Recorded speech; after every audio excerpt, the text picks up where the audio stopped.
তোমার জীবনে কি এমন কোনো সময় এসেছে যখন তুমি কোনো পাপ করেছ আর তোমার অন্তর অনুশোচনায় ভেঙে গেছে, যখন তোমার মনে হয়েছে তোমার গুনার পাহাড় এতই বিশাল যে এর জন্য আর ক্ষমা নেই, যখন তুমি লজ্জায় আল্লাহর সামনে দাঁড়াতে পারোনি, তোমার দোয়া করার সাহস হয়নি, আর তোমার অন্তর এক গভীর হতাশায় ডুবে গেছে? তুমি হয়তো নিজেকে একজন ব্যর্থ পাপী আর আল্লাহর ভালোবাসা পাওয়ার অযোগ্য বান্দা মনে করছো, কিন্তু আজ আমি তোমাকে বলতে এসেছি, বিশ্বাস করো, তোমার এই অনুশোচনা, তোমার এই ফিরে আসার ইচ্ছা, এটি হলো তওবার প্রথম পদক্ষেপ। আর তওবা মানেই তোমার ফিরে আসা আর আল্লাহর আলিঙ্গন। আসসালামু আলাইকুম রহমতুল্লাহ। এই গভীর রাতে, এই নিস্তব্ধতায় আমরা কিছু কথা বলতে এসেছি তোমার সাথে। কথাগুলো তোমার হৃদয়ের ভাঙা টুকরোগুলোকে জোড়া লাগানোর জন্য, তোমার চোখে এক নতুন আলোর ঝলকানি দেখার জন্য। শোনো, আমরা মানুষ, আমরা ভুল করি, আমরা গুনাহ করি, আমরা শয়তানের কুমন্ত্রণায় প্রভাবিত হই, আমরা আমাদের নফসের কাছেও পরাজিত হই। কিন্তু আল্লাহ তাআলা এই সব কিছু জানেন। তিনি আমাদের দুর্বলতা সম্পর্কে অবগত, আর এই কারণেই তিনি আমাদের জন্য তওবার এক সহজ পথ খুলে রেখেছেন।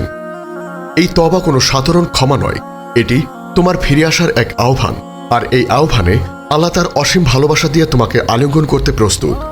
আল্লাহ তাআলা পবিত্র কুরআনের সূরা আজ-জুমারের 53 নং আয়াতে বলেন, বলো, হে আমার বান্দাগণ, যারা নিজেদের প্রতি জুলুম করেছ, তোমরা আল্লাহর রহমত থেকে নিরাশ হও না।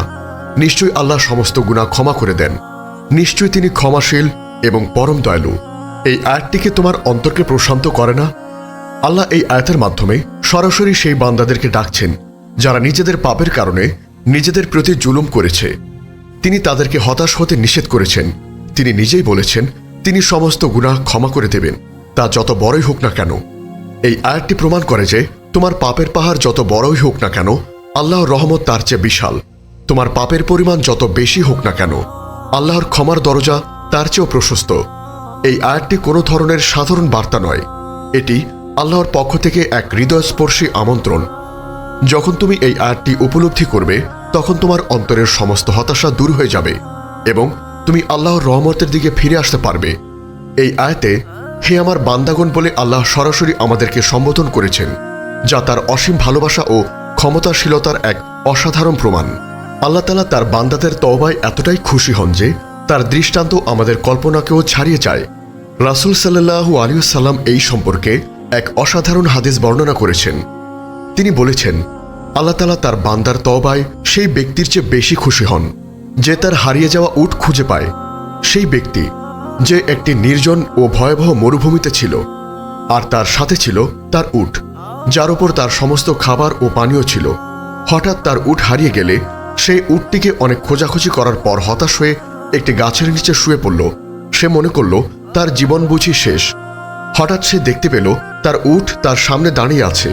সে এতই খুশি হলো যে সে উটের লাগাম ধরে আনন্দে বলতে লাগল, হে আল্লাহ, তুমি আমার বান্দা আর আমি তোমার রব। আনন্দের অতি সহ্যে সে ভুল করে ফেলল। আল্লাহ তাআলা তার বান্দার তওবায় এই ব্যক্তির চেয়ে বেশি খুশি হন। সহিহ মুসলিম 2746। এই হাদিসটিকে তোমার অন্তরকে কাঁপিয়ে দেয় না? আল্লাহ আমাদের তওবায় এতই খুশি হন যে যেন আমরা এক মরণাপন্ন অবস্থা থেকে বেঁচে ফিরে এসেছি। আমাদের তওবা করা আল্লাহর কাছে এতই প্রিয় যে তাকে তা আনন্দিত করে তোলে। তিনি আমাদের দিকে ফিরে আসার জন্য অপেক্ষা করেন। যখন আমরা তার দিকে এক কদম এগিয়ে যাই, তখন তিনি আমাদের দিকে 10 কদম এগিয়ে যান। যখন আমরা তার দিকে হেঁটে যাই, তখন তিনি আমাদের দিকে ছুটে আসেন। তওবা হলো তোমার সেই হারানো উট যা তুমি খুঁজে পেলে। আর তওবার মাধ্যমে তুমি তোমার জীবনের উদ্দেশ্য, তোমার জীবনের পথ, তোমার জীবনের সমস্ত অবলম্বন ফিরে পাচ্ছ। তওবা কোনো কঠিন প্রক্রিয়া নয়, এটি তোমার অন্তরের এক সরল উপলব্ধি। যখন তোমার অন্তর অনুশোচনায় ভারাক্রান্ত হয়, যখন তোমার দু চোখ থেকে অশ্রু ঝরে, তখন তুমি আল্লাহর কাছে ফিরে আসার পথে এক কদম এগিয়ে যাও। রাসূল সাল্লাল্লাহু আলাইহি ওয়াসাল্লাম বলেছেন, অনুশোচনাই হলো তওবা। সুনানে ইবনে মাজাহ হাদিস 4250। তোমার অন্তরের এই অনুশোচনা, তোমার এই কষ্টই হলো তোমার তওবার প্রথম শর্ত। তওবা করার জন্য তোমাকে বড় কোনো অনুষ্ঠানে যোগ দিতে হবে না, তোমাকে কোনো বিশাল কিছু করতে হবে না। শুধু তোমার অন্তরকে আল্লাহর দিকে ফিরিয়ে দাও। তোমার সমস্ত ভুল, সমস্ত পাপের জন্য তার কাছে ক্ষমা চাও, কারণ তিনি তোমার তওবা কবুল করার জন্য প্রস্তুত। আল্লাহ তাআলা পবিত্র কুরআনে সূরা আত-তাহরিমের 8 নং আয়াতে বলেন, হে মুমিনগণ, তোমরা আল্লাহর কাছে তওবা করো, খালেস তওবা।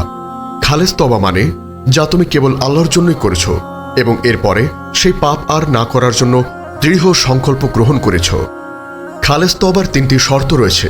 প্রথমত, তুমি যে পাপ করেছ তার জন্য অন্তর থেকে অনুতপ্ত হতে হবে।